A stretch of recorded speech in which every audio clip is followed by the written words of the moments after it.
సరే ఇప్పుడు చెప్పు ఏమంటావు? వదిలే, రిస్క్ ఎక్కువ, ప్రాణాలు పోతాయి. పోతే పోతాం, అదే కదా మన కాన్సెప్ట్. నీకు అర్థం కావట్లేదు. నా శంకరన్నతో హైయెస్ట్ డీలే 50 kg 5 kg రా మెటీరియల్ నుంచి.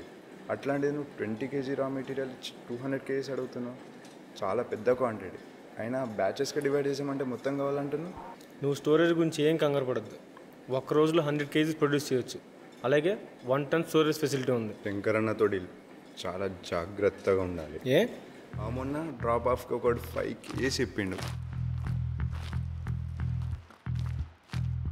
కానీ వాడు తెచ్చింది 4.99 kgs, అంటే 10 గ్రాములే తక్కువ.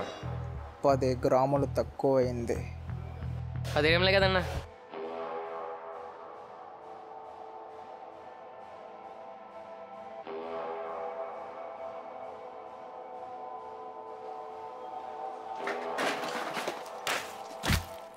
వేసేసిండు.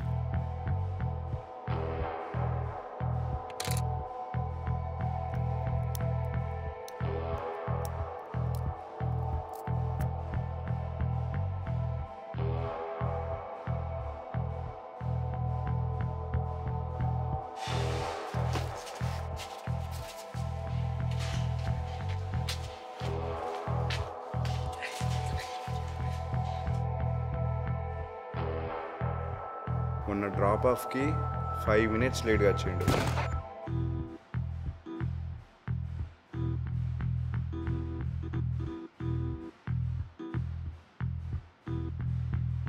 అంత అన్నీ కూడా వేసేసిండు. నువ్వేం కంగారు పడద్దు.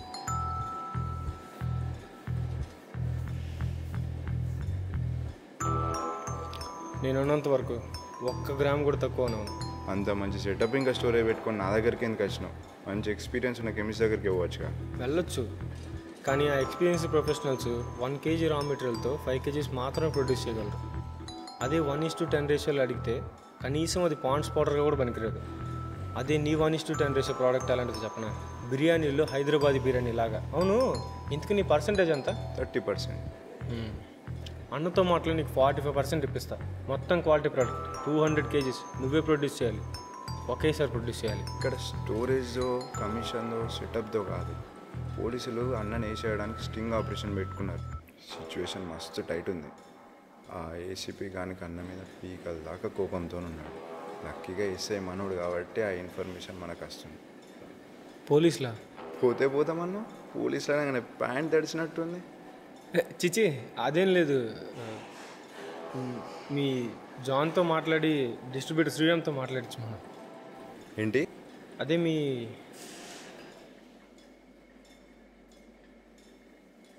ఏంటి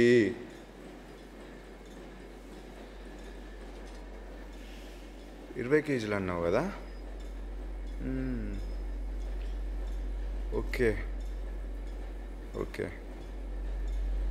నేను బిజినెస్ స్టార్ట్ చేసినప్పుడు శంకర్ గాడు వీధి రౌడీ, షాప్స్లలో ట్యాక్సీలు గుంజడం, అడ్డం వచ్చిన 4 వీగుడు తప్ప వాడు వీకింది ఏం లేదు.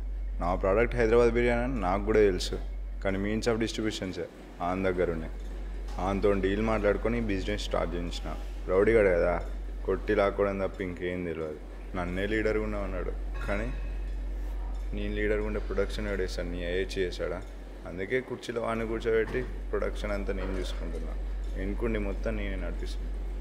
ఇందాకేమో అన్నావు 45% ఇప్పిస్తావా? 70% తీసుకునేది నేను. బొలెరోలో తిరిగే వాడిని బెంచ్లో కూర్చోబెట్టిన. మెల్లగా నా దగ్గర నుంచి బిజినెస్ ట్రిక్స్ అన్నీ నేర్చుకున్నాడు. సరే నేర్చుకున్నాడు కదా, నేను ప్రొడక్షన్ మీద ఫోకస్ చేద్దాం అనుకునే లోపు అప్పుడు పెట్టుకున్నాడు ఏసీబీ అంత పెంట. రౌడీగాడు కదా, రౌడీ బుద్ధులు ఏడిగిపోతాయి. నీకు ఇంకో ఇంట్రెస్టింగ్ విషయం చెప్పనా? 1 minute లేట్ అయినా 5 గ్రాములు తక్కువైనా అస్సలు సహించాను. పంచువాళ్ళు లేకపోతే అసలు ఈ బిజినెస్లో పనికే రారు.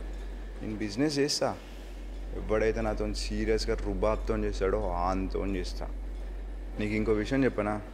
మా డిస్ట్రిబ్యూటర్ మేము సన్నీ అని పిలుస్తాం, కానీ మన అస్సలు పేరు శ్రీరామ్ అని నాకు, జాన్కి, శంకర్కి తప్ప ఇంకెవ్వనికి తెలియదు. జాన్ గడ్ ఇంత పని చేస్తాడని అస్సలు అనుకోలేదు. పాపం ఫీల్ అయినట్టున్నాడు బెయిల్ ఇవ్వలేదని. జైల్లోనే డీల్ మాట్లాడుకున్నారా? మాకు ఇంకో ఇన్ఫర్మేషన్ వచ్చింది. శంకర్ అన్నతో క్లోజ్ అవ్వమని ఒక అండర్ కవర్ ఆఫీసర్ని పంపించారంట. మాకు నమ్మకం కలిగించడానికి 20 kg రా మెటీరియల్ ఇచ్చి పంపించారంట. ఏం చూసుకొని పంపించారో. కరెక్ట్గానే ఇన్ఫర్మేషన్ వచ్చింది. ఈ అండర్ కవర్ ఆపరేషన్ గురించి నాకు, ఏసీపీకి, ఎస్ఐకి తప్ప ఇంకెవ్వడికి తెలియదు. కానీ మా దగ్గర నిజాయితీ నీతులు దొక్కుతాడు. ఇంత పని చేస్తానని అస్సలు అనుకోలేదు. పెద్ద హౌలగారు రావాడు. మేఘదోలు కప్పుకున్న తోడేలు. నీలాంటి డ్రగ్ లార్డ్స్ వల్లేరా ఈ సమాజం వెనకబడిపోతుంది. సమాజం ముందు పోవాలనుకోవట్లేదు కాబట్టి నాలాంటి డ్రగ్ లార్డ్స్ ఉన్నారు. అయినా కొనేవాడు ఉన్నంత వరకు అమ్మేవాడు ఉంటాడు. కొనేవాడే లేకుంటే ఎవడుకుంటాడు? నా అయ్యచ్చుగా ఉంటాడా? ఇవాళ అన్న ఆపుతావు, రేపు ఇంకోటి వస్తాడు, వాడిని ఆపుతావు, ఎల్లుండి ఇంకొకటి వస్తాడు, వాడిని కూడా ఆపుతావు.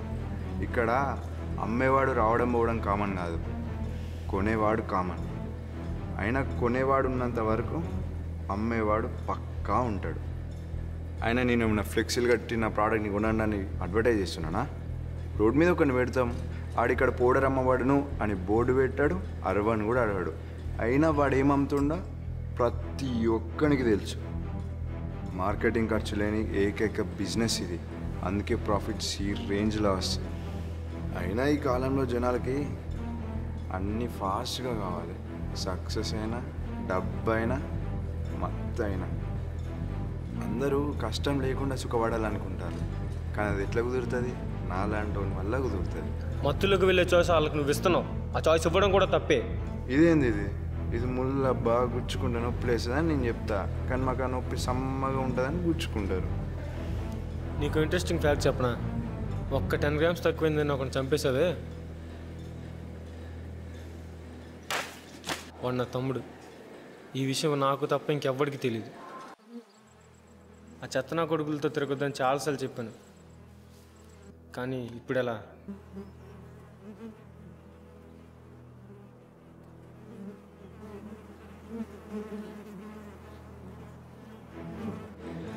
అమ్మ నాన్న పోయినప్పటి నుంచి ఇలాగే తయారయ్యాడు.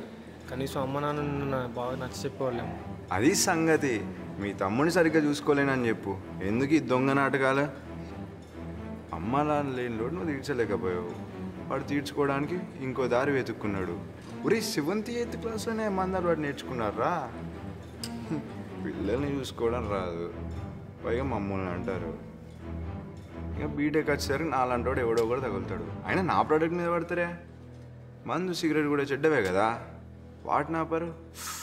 ఓహో, ట్యాక్స్ కావాలి కదా, వాళ్ళు చేస్తే రైట్, నేను చేస్తే రాంగా. మళ్ళీ మీలంటే వాళ్ళకి సమాజం వెనుకబడిపోతుంది. ముందు ఈ మందు, సిగరెట్, డ్రగ్స్ తీసుకోవాలనే ఆలోచన పోగొట్టండి. అప్పుడు నేను చూస్తా సమాజం ఎట్లా ముందడిగిపోదు.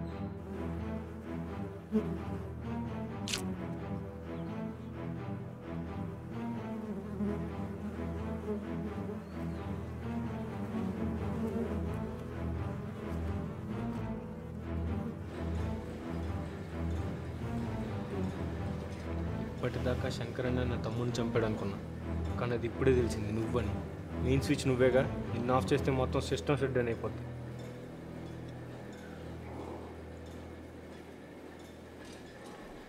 అట్లా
content to dream.